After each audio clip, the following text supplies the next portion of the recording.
Bienvenidos a este trabajo, a esta labor diaria que realizamos para mantenerlos a ustedes bien informados. Gracias por recibirnos a través del canal 11 del Sistema Dominicano, que cubre todo el territorio dominicano, y a través de YouTube en vivo desde muchos puntos del planeta. ¿Cuántos dominicanos manteniéndose al tanto de la actualidad de su país a través del día por YouTube? Muy buenos días, Edith Febles y Carolina Santana. ¿Cómo les amanece? Buenos días, don Uchi. Felices de empezar esta jornada este jueves, naturalmente, con muchas informaciones de interés para el país y sobre todo acerca de los asuntos institucionales, legislativos y gubernamentales que están sobre el tapete hoy. Hola, Edith. Hola Carolina, muy buenos días por supuesto para todos ustedes y los que se están conectando a esta hora de la mañana, Carolina, y hay mucha gente que se integró y le vamos a recordar exactamente cómo pueden hacerlo, incluso cuando salgan de sus casas. Así es, y es a través del YouTube de este programa, El Día RD. Naturalmente también pueden unirse a la conversación que estaremos propiciando a través del programa sobre los temas del país, a través del hashtag viendo el día RD. También a través de las redes sociales del programa, el día_RD, a las redes sociales de don Uchi, Uchi Lora en el caso de Twitter o Uchi Lora_ en el caso de Instagram. En el caso de Edith, pueden comunicarse con nosotros a través de sus redes también, @EdithFebles en el caso de Twitter y @Edith_Febles en el caso de Instagram. Y en las mías, naturalmente, Caro Santana S para todas las plataformas. Empezamos el programa. Uchi Lora. Muchachas, les traigo el tuit del día. A ver. El tuit del día de ayer. Hay una tuitera que es una señora, como se decía antes, de cierta edad, que se firma Mamá Leo. Su nombre es Leo Vigilda. Siempre pone exquisiteces de tweets. Es una intelectual, pero le gusta mucho el humor. Y miren este tweet. Esto se explica por sí solo. Vamos a ver. ¿Cuándo va? Ahí lo tienen. Esa es tu opinión, la respeto, pero no la comparto, le dice al peso. Cuando el peso le dice la cantidad de libras acumuladas en la pandemia. Así es, con los gimnasios por un tiempo cerrados, la dificultad de hacer diligencias a pies, la verdad es que la pandemia ha hecho a muchos de nosotros aumentar de peso, por más que lo neguemos. Pero además, aquí en el país, Uchi, yo no sé si usted sabe, andaban muchas familias buscando leche condensada, no aparecía. Ciertos dulces desaparecieron en la pandemia, sí, no, tú no encontrabas para poder hacer cualquier cosa que quisieras. Todavía ahora es un poco difícil porque la gente se dedicó a hacer pan, a hacer dulces y a beber romo y cerveza, porque de hacer pastelitos, de lo que más subió la venta es el alcohol. Óigame eso. Y en estos días estuve conversando con un funcionario que me decía que incluso la falsificación de alcohol subió, porque había más gente consumiendo también, más negociantes en las calles. Sí, bueno, se acerca el frito navideño, entonces habrá consumo de jengibre también. Sí, habrá consumo de jengibre. ¿Cómo serán las festividades navideñas propias de la cultura dominicana, que por demás empiezan desde temprano en diciembre hasta bien pasado mediados de enero, en el caso de nuestras, digamos que de nuestras comunidades? ¿Cómo será eso ahora con el coronavirus y con el toque de queda y con el distanciamiento social y con la prohibición de aglomeraciones? La verdad que esta será una Navidad muy particular. Sobre todo... Bueno, aquí en el día tenemos un problema. ¿Sí? En este programa, y es que en cada diciembre traemos a grupos de música típica, a pericorripiados de verdad, que tocan merengue de verdad. Pero yo no veo cómo podremos hacer eso en esta Navidad, ¿no? No, eso Así no es que posible. Tendremos que inventarnos otra diversión. Nosotros para le vamos a buscar... Nochebuena y día... Creo que la productora nuestra está pensando ¿Sí? la manera de buscarle la vuelta a eso. Vamos a buscarle la vuelta porque ese baile hay que tenerlo. Vamos a ver si separados. Sí. Bueno, muchos artistas en el mundo entero han tenido hasta conciertos desde sus casas cada uno. Sí. Vamos a tratar de ver cómo es que se va a resolver. Ahora, lo que dice Carolina y usted, Uchi, sobre cómo lo va a pasar la gente, parece ser que será muy difícil porque, por ejemplo, el tema del doble sueldo de Navidad. Hay muchos empleados privados, sobre todo, y público también, pero en el ámbito privado es que más se ha dado la suspensión. Y ayer se decía, bueno, que los empleados que van a tener el doble sueldo serán aquellos que estén en fase 2. O sea, si no estás en fase, y hay muchos que no lo están, no vas a recibir doble sueldo. Los que están suspendidos no recibirían doble sueldo y eso es una noticia muy triste para las familias. O sea, cómo van a poder. La gente que ha sido cancelada este año, porque está claro que la situación económica es mucho más precaria, como lo alerta el Fondo Monetario Internacional, que está diciendo, Uchi, usted mismo lo hacía notar ayer, el Fondo Monetario Internacional pide que se suban los impuestos a los más ricos y que se pida mayor colaboración económica. Así es. Bueno, y hablando de la pandemia y del coronavirus, pasemos entonces a ver las cifras que provee el boletín 209 de la situación de la República Dominicana y naturalmente luego de ver las cifras locales veamos cómo se comparan con la región del Caribe. Comenzamos, bueno, suben las pruebas, no hay como una constante, hay días que ayer estábamos menos de 3,000, hoy tenemos 5,350 pruebas de las que se han realizado en el país, con lo cual se incrementa a 528,000 las cantidades que se han hecho, o poco más de 528,000. Ahí lo tienen en pantalla con positivos 654, una positividad de 12.99 bajo un punto. Encontramos más, obviamente, porque se hicieron más pruebas, más contagiados detectados. Así es, un total de nuevos fallecidos de 3 para un total general de 2.186 fallecidos. En el caso de la tasa de letalidad, estamos hablando de un 1.83%, una tasa de letalidad, Edith, que se mantiene bastante estable. Seguimos en el área del Caribe con tendencia similar, o sea, eso no ha variado desde que comenzó la pandemia, que República Dominicana lleva la delantera, que Puerto Rico le sigue, que detrás está Haití, Jamaica y que Cuba está en la colita ya con menos casos, eso ha sido desde el principio. Así es, y si se fijan, Jamaica y Cuba, que han sido países que han sido reconocidos por la OPS y la OMS como estados del Caribe que han manejado de una forma especialmente adecuada el tema de la pandemia, mantienen bastante estable su cifra de fallecimientos. En el caso de Cuba, de hecho, se mantiene prácticamente idéntica desde hace varios días, con un total de muertes de 123 y un total de casos positivos de 6.017. En el caso de Jamaica hay un total de 7.910 casos positivos y 146 muertos. Haití y Puerto Rico, sin embargo. Haití y Puerto Rico tienen 230 en el caso de Haití, aunque esas son cifras, dada la estructura sanitaria de Haití y las capacidades de tener datos fiables. No lo tenemos aquí, imagínense ustedes.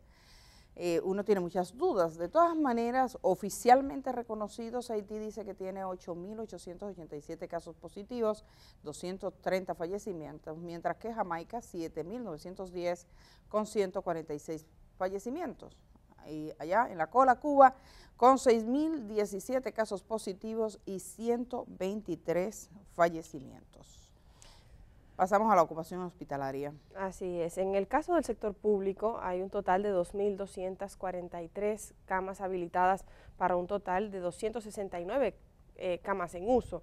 Eso da, señores, una ocupación en el sector público del 12%. En el caso del sector privado, sin embargo, tenemos cerca de la mitad de las camas habilitadas en relación a lo que sería en el sector público, 1.107 camas habilitadas para 371 casos en uso y un 34% de ocupación. Es decir, si comparamos el sector público con el sector privado, tenemos la mitad de las camas habilitadas, pero tenemos, digamos que un 40% más en cuanto a números netos en uso para una ocupación que casi se triplica en el sector privado en relación con lo que ocurre en el sector público.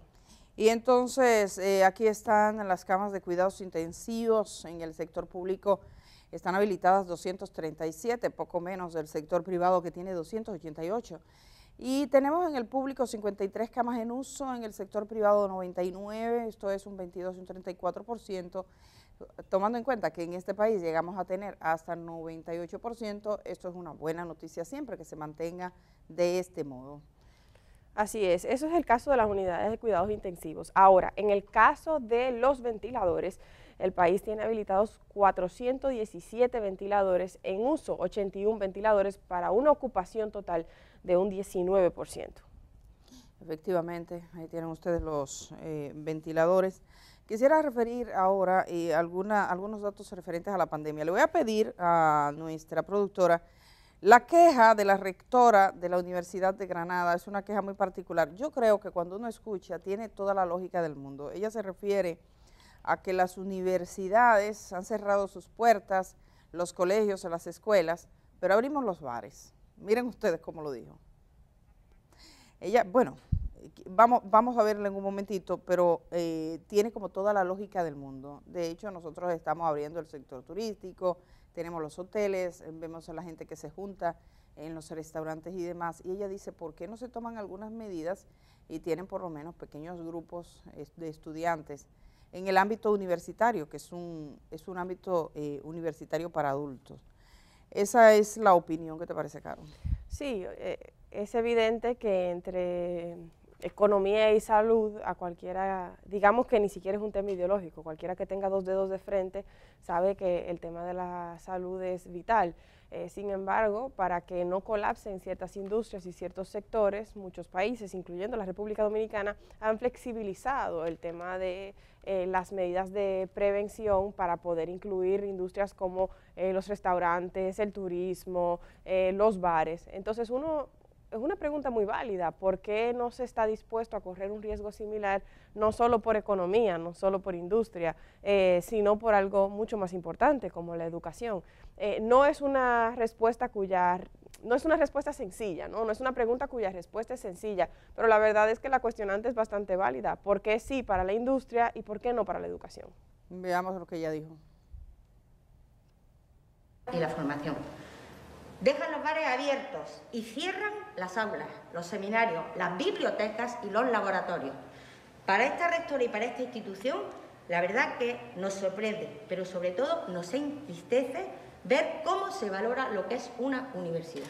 Una universidad del prestigio de la Universidad de Granada, que lo va a seguir teniendo, no me cabe duda, porque nosotros nos crecemos, nosotros mantenemos los retos, como entiendo que debe ser una institución moderna como la nuestra, que tiene tan gran responsabilidad, formar a las generaciones futuras como profesionales, pero también como personas.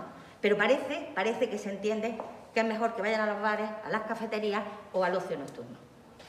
Y la formación. Bueno, ahí vieron ustedes la rectora de la Universidad de Granada, por respecto a las universidades cerradas, los bares abiertos. Pero como dice Carolina, eso tiene una vinculación con el tema económico, y mientras tanto las universidades están impartiendo docencia por vía digital, básicamente, que es donde menos problemas hay, porque estamos pendientes de lo que va a pasar, por ejemplo, en la educación primaria. Y la niñez, ahí sí que los chicos y chicas menores de 5 años, esa educación preescolar, eso sí que se queda como una responsabilidad de sus padres este año, al parecer.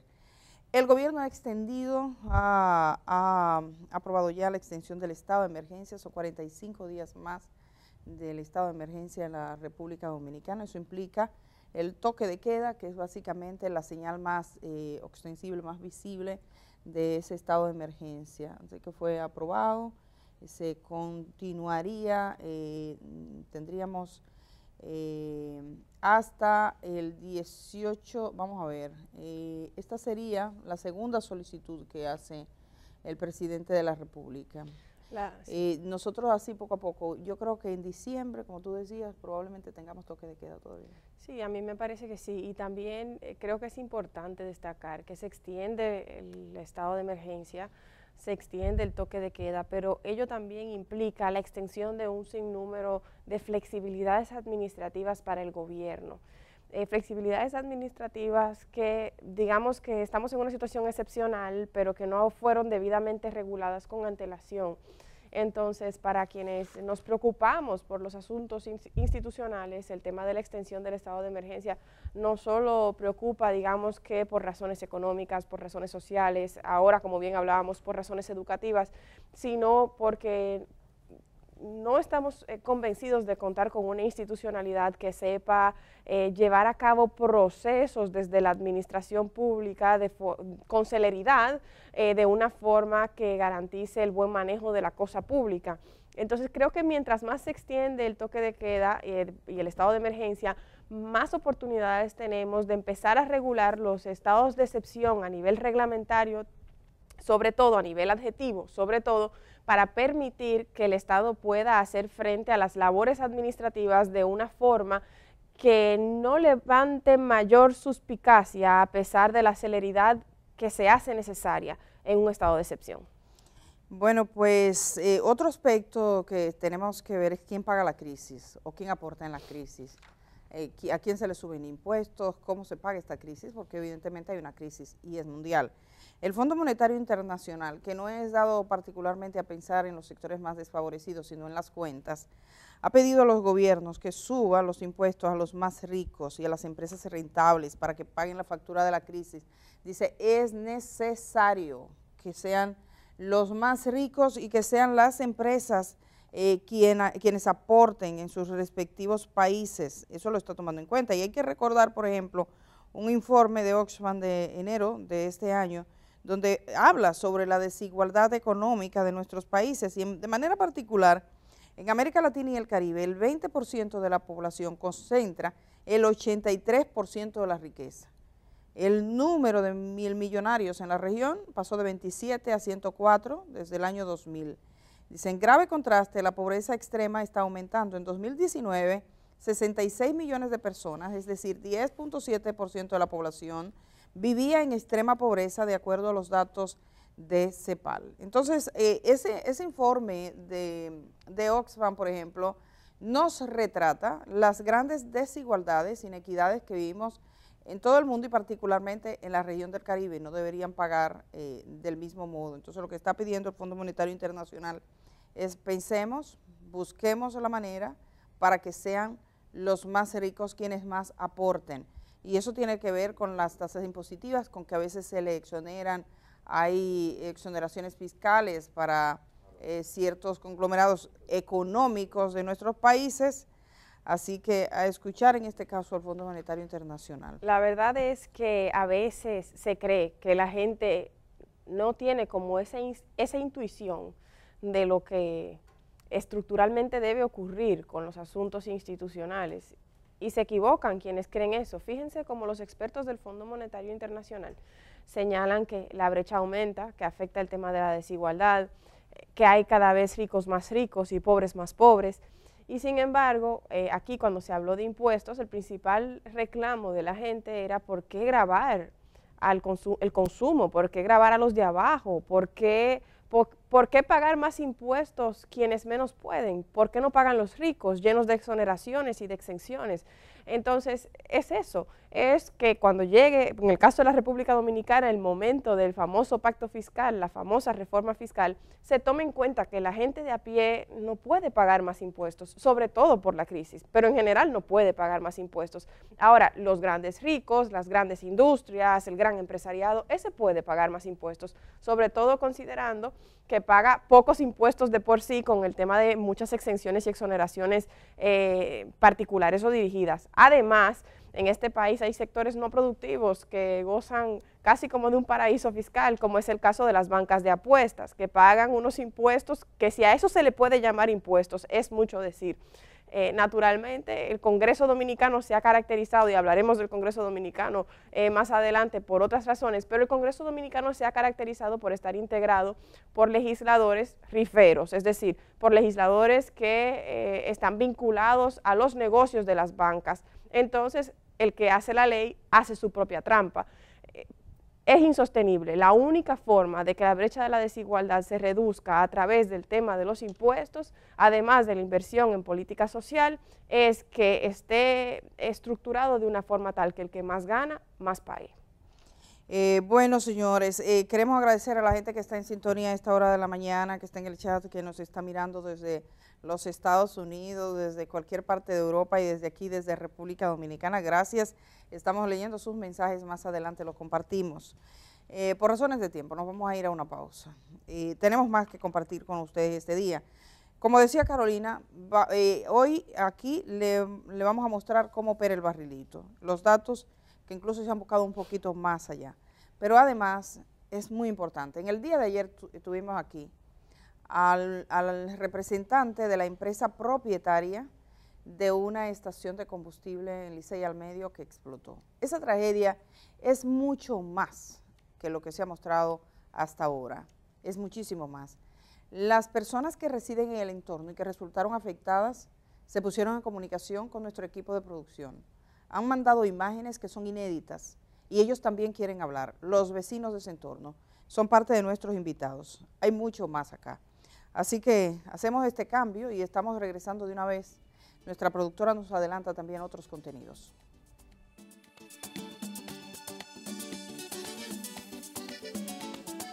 Llanos, Superintendente de Salud y Riesgos Laborales. Con él conversamos sobre la seguridad social y las acusaciones sobre el aumento de su salario. Y en una segunda entrevista recibimos a representantes de la Junta de Vecinos Brisas del Palmar en Licey al Medio, Santiago. Con ellos conversamos sobre el caso de la explosión de la bomba Copegas en Licey al Medio, que ha afectado a los moradores de la zona y ha dejado varios muertos.